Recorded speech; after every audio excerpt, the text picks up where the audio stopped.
pivoting your business to survive the new normal. Next slide. Next slide, Denise. Sorry. Okay. Yeah. So I want to keep it very basic, very general in terms of helping persons understand, because we've been hearing pivot for the last probably 10, 11, 12 months. What really does pivot mean? And that means ideally, when you're looking at three things, it means to change, to improve, or to evolve. And as small tourism operators or affiliated businesses within the services industry, how can you really change, improve, or evolve? Change doesn't necessarily mean that everything about the business has to change. Change can mean just an understanding of what your new customers or how your customers have changed over the last year, and understanding how you can really now cater to their changed needs. Improve. What I learned over the last 12 months with a few of my clients, as well as just, listening, a lot of social media listening, is that persons understood that their businesses before, especially in the services industry, is that they had a few problems, but with COVID-19, it really made those problems even worse. So it really meant, how can you improve possibly your business processes, even as a bed and breakfast or a restaurant owner, cafe owner, etc. And ideally, how can you evolve? Because you can see, even in terms of our landscape of different businesses, each business in its own has a life cycle. So have you hit a plateau where you are already in the sort of maturity or the established stage, and you really need to move forward? Next slide.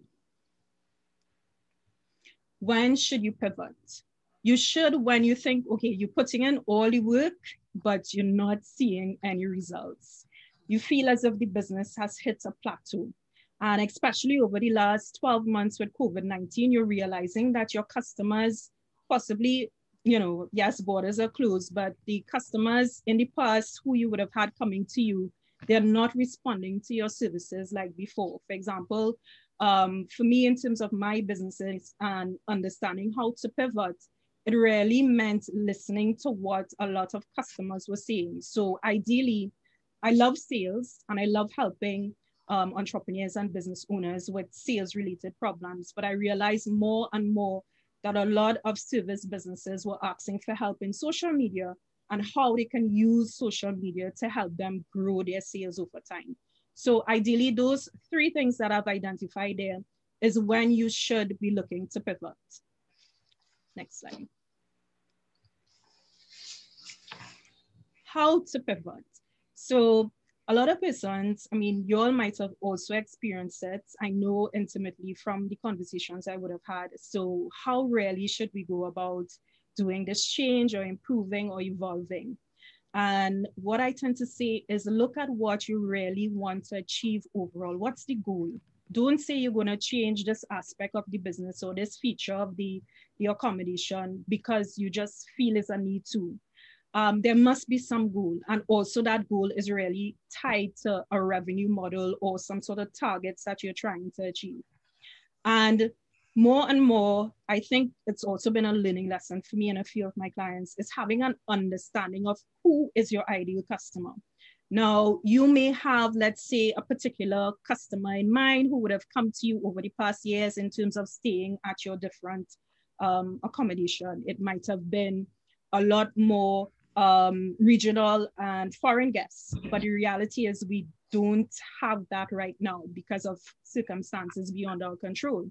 So who really is the ideal customer? That could be short term. For now, we know it's the local guests. And we know in the long term, we are praying for beyond July, August, now that there's vaccine in play, that the borders are going to be open and you can really focus in on who is your ideal customer, who is really going to be buying from you.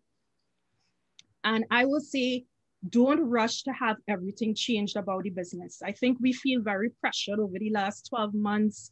We've seen some businesses really soar. We've seen persons really retreat.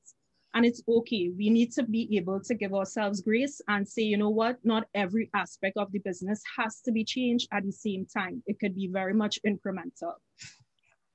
Next slide. What can small tourism operators do? The first thing I will say, it's a mindset shift. We've been experiencing this for the last 12 months. We've seen within the public sector, as well as from a macro level, the kind of support that we can get and what we cannot get. So it means collectively within the association, as well as just looking within ourselves to have the mindset to know that, okay, I want to keep my business afloat. So in my mind, what do I need to do? Does it mean talking more to my state members and seeking from them in terms of the help that I need? Does it mean talking to some of the affiliate members and seeing how I can get the resources needed to really improve the business? I think it starts with the mindset of the business owner. I will say launch a marketing campaign that aligns with the new needs of your customers. Now, when we say marketing campaign, some persons get very, very uneasy because they're thinking, oh my God, this is going to blow my budget.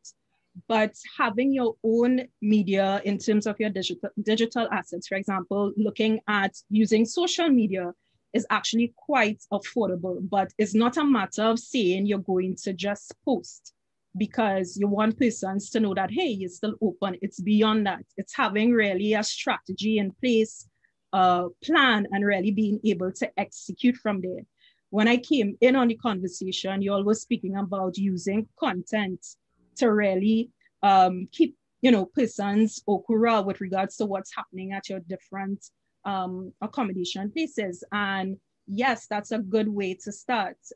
There's a lot of pent-up demand. People have not been able to do anything other than probably beaches for the last year. So there's still anniversaries, weddings taking place, birthday celebrations, and persons still want to do something. So how are you letting them know that your place is the place to be at? Understanding new customers of the pandemic. There are persons, for example, who are still here, who are stranded and cannot leave. Ideally, how could you capitalize on that? Meaning that these persons will need secondary residences. Have you been able to look into that market? We are at a point where you need to understand who the new customers are. As I said, you should be looking at who is your ideal customer. And just continuing on, create contactless interactions without losing the personal touch. Now, contactless, for example, is making sure that someone can book your business without having to walk in and say, here is cash. They have to be able to find you online. They have to be able to, even if it's a simple, Google form that is signing up with interest about your property or about your service, they have to be able to do so. And you have to be able to mix that in where they don't feel it's a code. Remember, we're in the hospitality business. So we definitely still, whether online or find some way to create a personal touch. In my own business, what I've started doing, because I can't have meetings, I would send a video with regards to, attached to a proposal. So that way persons can see me and I can talk them through the actual proposal. You can probably look at a way to interact without actually interacting to keep that personal side within your business. Positioning strategy. Now, the plus for small tourism operators is that you all are small.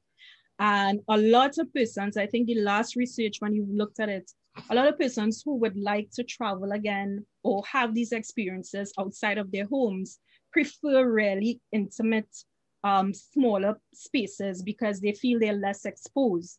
Are you positioning your business along those lines where you are really in your messaging saying things to the effect of being a really safe and cozy setting, home away from home?